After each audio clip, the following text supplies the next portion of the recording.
أعوذ بالله من الشيطان الرجيم. بسم الله الرحمن الرحيم. الرحمن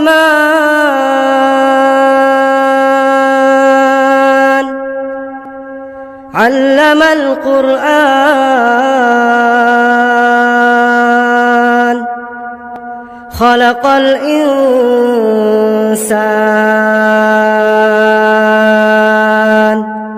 علمه البيان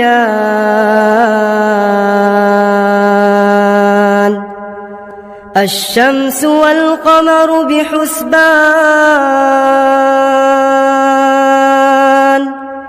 والنجم والشجر يسجدان والسماء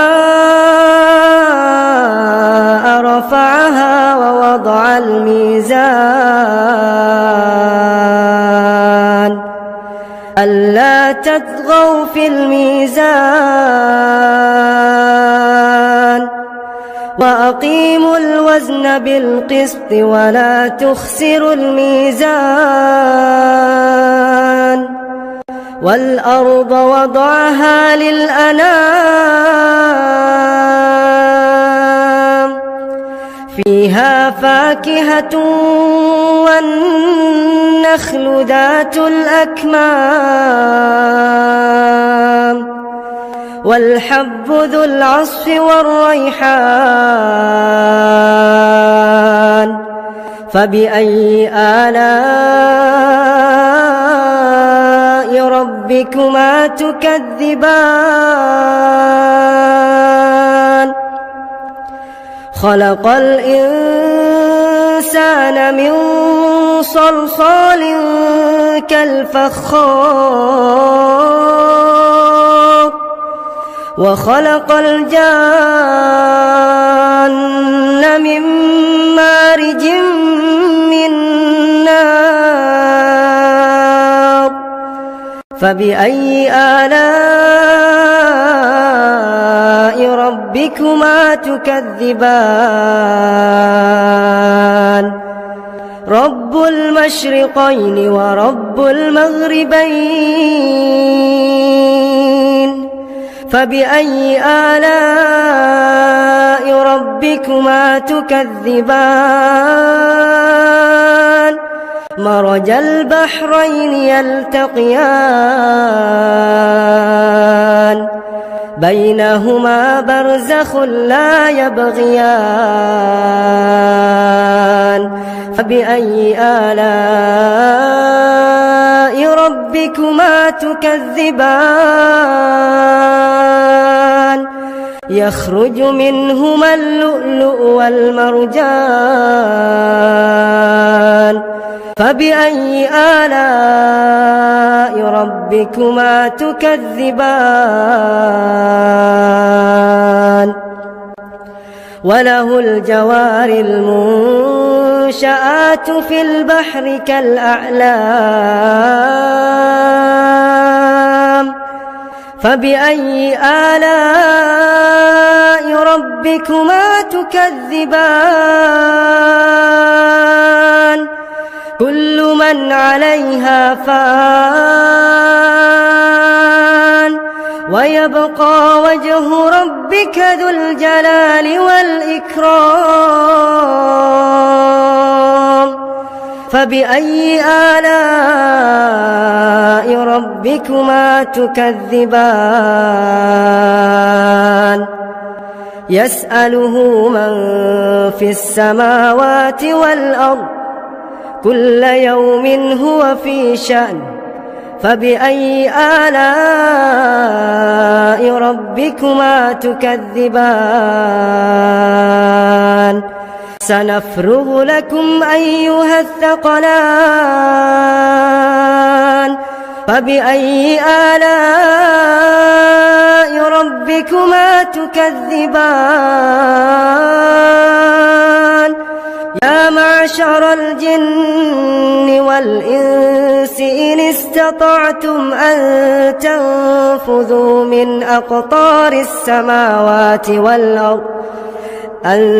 تنفذوا من أقطار السماوات والأرض فانفذوا لا تنفذون إلا بسلطان فبأي آلاء ربكما تكذبان يرسل عليكما شواظ من نار ونحاس فلا تنتصران فبأي آلاء ربكما تكذبان فإذا انشقت السماء فكانت وردة كالدهان فبأي آلاء ربكما تكذبان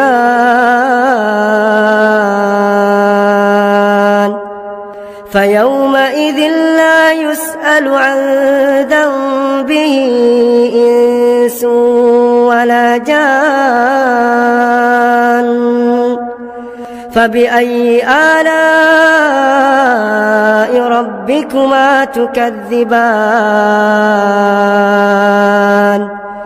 يعرف المجرمون بسيماهم فيؤخذ بالنواصي والأقدام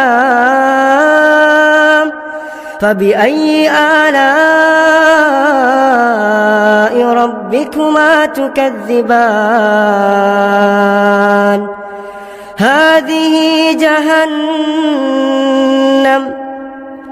هذه جهنم التي يكذب بها المجرمون يطوفون بينها وبين حميم آن فبأي آلاء ربكما تكذبان ولمن خاف مقام ربه جنتان فبأي آلاء ربكما تكذبان ذواتا أفنان فبأي آلاء ربكما تكذبان فيهما عينان تجريان فبأي آلاء ربكما تكذبان فيهما من كل فاكهة زوجان فبأي آلاء ربكما تكذبان متكئين على فرش بطائنها من استبرق وجنى الجنتين دان فبأي آلاء ربكما تكذبان فيهن قاصرات الطرف لم يطمثهن إنس قبلهم ولا جان فبأي آلاء ربكما تكذبان كأنهن الياقوت والمرجان فبأي آلاء ربكما تكذبان هل جزاء الإحسان إلا الإحسان فبأي آلاء ربكما تكذبان ومن دونهما جنتان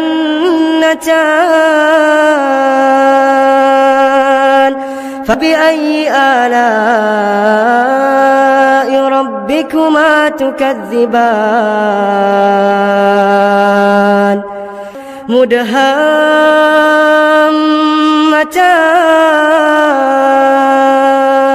مدهامتان فبأي آلاء ربكما تكذبان فيهما عينان نضاختان فبأي آلاء ربكما تكذبان فيهما فاكهة ونخل ورمان فبأي آلاء ربكما تكذبان فيهن خيرات حسان فبأي آلاء ربكما تكذبان حور مقصورات في الخيام فبأي آلاء ربكما تكذبان لم يطمثهن إنس قبلهم ولا جان فبأي آلاء ربكما تكذبان